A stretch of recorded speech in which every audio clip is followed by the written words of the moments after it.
Excellences, Monseigneur, Messieurs les abbés, révérends pères, révérends frères, révérendes sœurs, chers frères et sœurs laïcs, je vous salue et vous bénis tous. Le voici le temps favorable.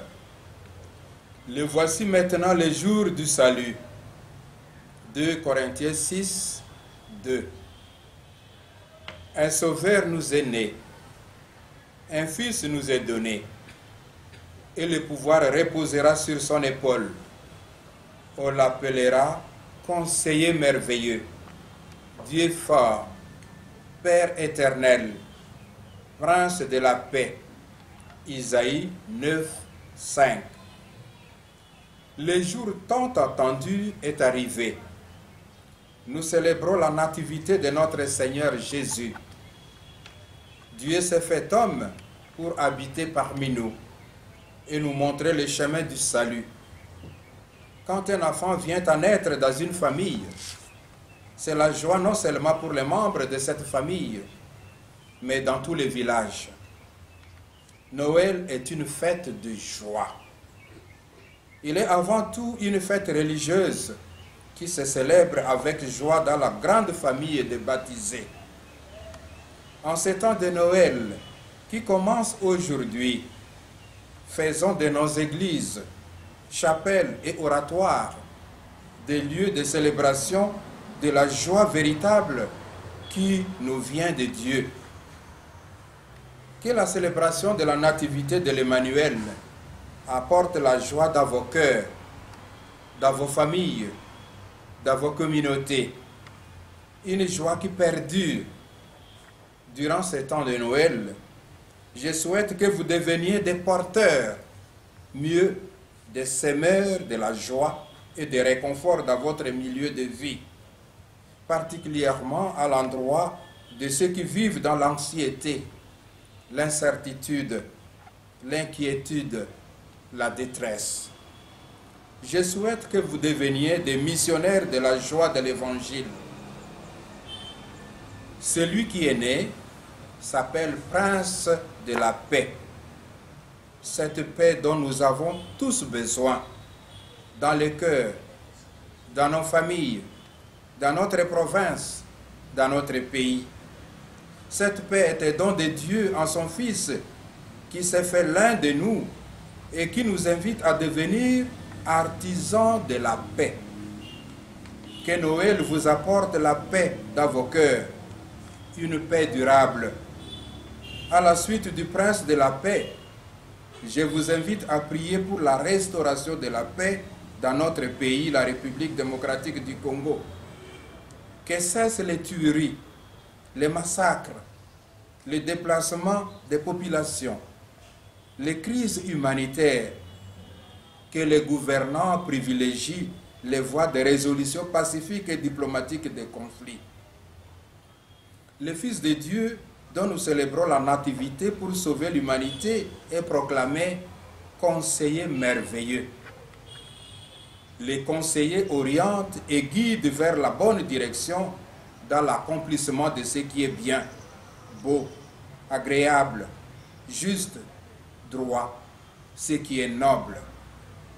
Puissent les conseillers merveilleux vous orienter vers sa lumière, de sa lumière, dans votre vie de chaque jour.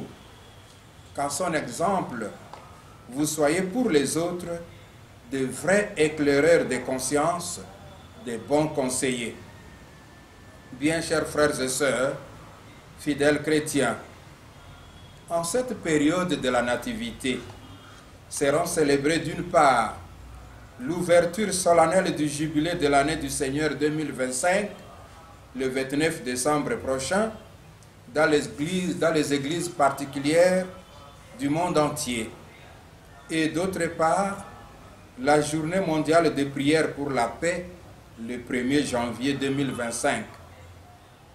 L'année 2025 est décrétée par le pape François comme année de grâce et de miséricorde.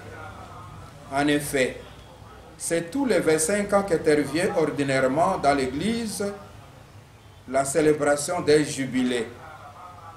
Un anniversaire très important pour tous les chrétiens tombe au cours du jubilé de 2025. En effet, cela fera 1700 ans que le premier grand concile œcuménique, le concile de Nicée, a été célébré. Il convient de rappeler que depuis les temps apostoliques, les pasteurs se sont à plusieurs reprises réunis en assemblée pour traiter des questions doctrinales et disciplinaires dans le souci de préserver l'unité du peuple de Dieu et la fidélité à l'annonce de l'Évangile. Le concile de Nicée a eu pour mission de préserver l'unité gravement menacée par la négation de la divinité de Jésus-Christ et de son égalité avec les pères. Après divers débats, les pères conciliaires sont tous tombés d'accord par la grâce de Dieu pour confesser les symboles de la foi que nous professons encore aujourd'hui dans la célébration eucharistique et dominicale. Le concile de Nicée est une pierre miliaire dans l'histoire de l'Église. Son anniversaire invite les chrétiens à s'unir dans la louange et l'action de grâce à la Sainte Trinité et en particulier à Jésus-Christ, le Fils de Dieu, consubstantiel au Père, qui nous a révélé ces mystères d'amour. Mais le concile de Nicée représente aussi une invitation à toutes les églises et communautés ecclésiales à poursuivre le chemin vers l'unité.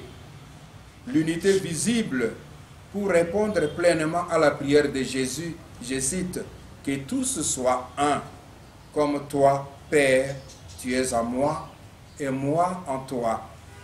Qu'ils soient un en nous, et aussi, pour que le monde croie que tu m'as envoyé. » Jean 17, 21. L'année jubilaire 2025 sera célébrée à Rome et dans tous les diocèses sous le thème des pèlerins de l'espérance.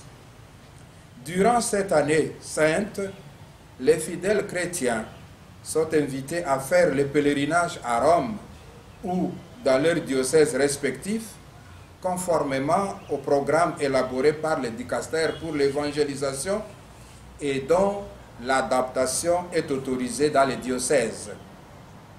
Que cette année soit pour nous dans l'archidiocèse de Kisangani une année de ressourcement spirituel, de consolidation de notre appartenance à une seule et même famille de Dieu, une année de conversion et de réconciliation, de marche commune vers la même et l'unique direction à la suite du Christ, une année de redécouverte du sens de l'obéissance, de l'autorité et du service. Durant l'année jubilaire 2025, que Dieu fasse de nous des hommes, des femmes d'espérance, porteurs d'une parole d'espérance auprès de ceux qui ont besoin de paix, des hommes et des femmes poseurs de gestes de miséricorde et de charité envers les malades, les prisonniers, les déplacés, les pauvres, les enfants abandonnés dans la rue, des hommes et des femmes qui ravivent l'espérance des jeunes en les encourageant dans leurs rêves, en soutenant leur enthousiasme. Et que dire de la célébration du Nouvel An? En ce 1er janvier 2025, qui est la 58e journée mondiale de la paix, le pape François nous invite à nous mettre à l'écoute du cri de l'humanité menacée, autour du thème « Remets-nous nos dettes, donne-nous ta paix ». Avec le Saint-Père et en communion avec lui, je vous adresse mes vœux les plus sincères de paix, en particulier à ceux qui se sentent abattus dans leurs conditions existentielles. Que 2025 soit une année où progresse la paix. Cette paix véritable et durable qui ne s'arrête pas aux querelles des contrats ni aux tables des compromis humains. La paix véritable est celle que Dieu donne à un cœur désarmé. Un cœur qui ne calcule pas ce qui est à moi, ce qui est à toi. Un cœur qui défait l'égoïsme par l'empressement à aller à la rencontre des autres. Un cœur qui n'hésite pas à se reconnaître débiteur de Dieu et qui est prêt pour cela à remettre les dettes qui oppriment le prochain.